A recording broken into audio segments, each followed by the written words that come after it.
मैं विपिन श्रीवास्तव का रुख कर लेती हूं। तो विपिन, मध्य प्रदेश पर तो खास तौर से यहां पर नजर है। यहां बीजेपी के सामने सबसे बड़ी चुनौती है सरकार बचाने की, और ऐसे में मनोवैज्ञानिक बढ़त बनाने की पुरजोर कोशिश की गई है। चाहे तारीखों के ऐलान से कितना वक्त पहले ही सीटों के ऐलान की बात कर लें, या केंद्रीय मंत्री सांसदों को मैदान में उतारने की बात कर लें, तो क्या लग रहा है कौन किस पर हावी नजर आ रहा है? कौन से मुद्दे भारी पड़ते नजर आ रहे हैं इस बार?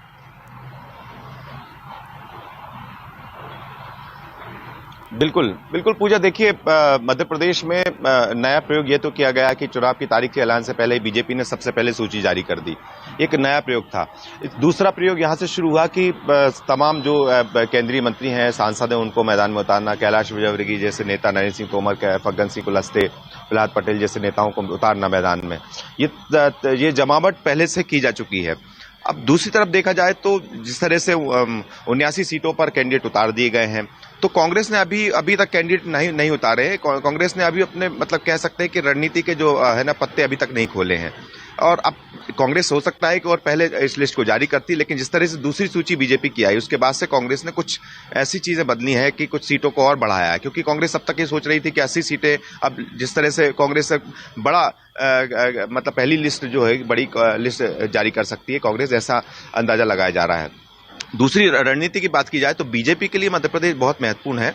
क्यों? क्योंकि 2018 के जो विधानसभा चुनाव हुए थे, तब बीजेपी की जो सीटों का आंकड़ा था वो महज 109 सीटें थी। कांग्रेस यहाँ पर 114 सीटों पे थी। बहुजन समाजवादी पार्टी और निर्दलीय विधायकों को मिलाकर यहाँ पर कांग्रेस ने सरकार बनाई थी। और अब चूंकि इस बार जब सत्ता परिवर्तन जब हुआ था, उस वक्त 22 विधायक सिंधिया समर्थकों के साथ वापस आए थे। इसके बाद धीरे धीरे 28 हो चुके थे।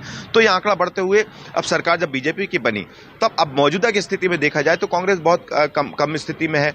96 सीटों पर कांग्रेस है मध्य प्रदेश में, बीजेपी के पास 127 सीटें हैं। तो ऐसी स्थिति में अब जो चुनाव में अब जो पूरी समीकरण बन रहे हैं, जो तैयारी की जा रही है, वो यही है कि बीजेपी अपनी इस बार ऐसा ना हो जो चूक उसने 2018 में की थी, जो गलतियां 2018 में हुई थी, उन गलतियों को ना दोहराकर फिर से यहां पर सत्ता में वापसी की जाए। कांग्रेस भी यही सोच रही है कि जो 18 में जो हम जीत हासिल कर चुके थे, जो सरकार बनाई थी, अब उसमें क्या बदलाव किया जा सकता है। क्योंकि अब तो एक तो फॉर्मूला पहले से चल रहा है कि सर्वे ही सर्वे सर्वा है। तो उसी फॉर्मूले पर बीजेपी और कांग्रेस काम कर रही है कि सर्वे में जिस कैंडिडेट के नाम जीत के साथ ताज पहनेगा, उसी कैंडिडेट को मैदान में उतारा जाएगा। इस बीच में अगर देखा जाए तो जो मुद्दे हैं, मुद्दों में आधी आबादी बहुत बड़ा मुद्दा है, जो कि कांग्रेस में यहाँ पर नारी सम्मान योजना के जरिए 1500 का ऐलान करना, चाहे गैस सिलेंडर का 500 रुपए का गैस सिलेंडर।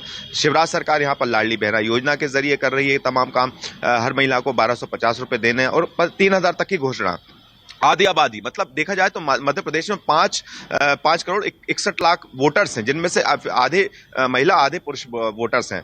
दूसरा है यहाँ पर बड़ा एक 21वीं सदी जो आदिवासी वोटर्स हैं, उनको साधने की कोशिश है। लगातार आदिवासी वोटर्स, क्योंकि 21वीं सदी एक बड़ी संख्या है मध्य प्रदेश में, उनको साधने की पूरी कोशिश है। तमाम तरह की योजनाओं की बात की जाए, चाहे प्रधानमंत्री का लगातार उन इलाकों में दौरा जो आदिवासी बहुल इलाके हैं, चाहे दूसरी तरफ प्रियंका गांधी का दौरा है, वो भी आदिवासी बहुल इलाके में होता है। राहुल गांधी भी उसी जगह पहुंचते हैं, बड़ा फोकस कर रहे हैं।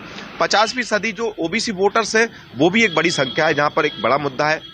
ओबीसी वोटर्स को साधने की कोशिश यहाँ पर, चाहे जातिगत जनगणना की बात की जाए, मध्य प्रदेश में कांग्रेस इसी बात का दावा कर रही है कि यहाँ भी अगर सरकार आती है तो हम जातिगत जनगणना कराएंगे, जिस तरह से बिहार में शुरू की गई है। तो ये तमाम मुद्दे हैं जो जिन पर फोकस किया जा रहा है। तो इसी के जरिए चूंकि 4 तारीखों के ऐलान के साथ अब यहाँ से एक नई रणनीति के साथ काम करना शुरू हो जाएगा। तो एक अलग अलग फेज में, किस फेज में इलेक्शन होंगे, वो बड़ा रणनीतियों में बदलाव लगातार हम मध्य प्रदेश की राजनीति में तो होते हुए देख ही रहे हैं। लेकिन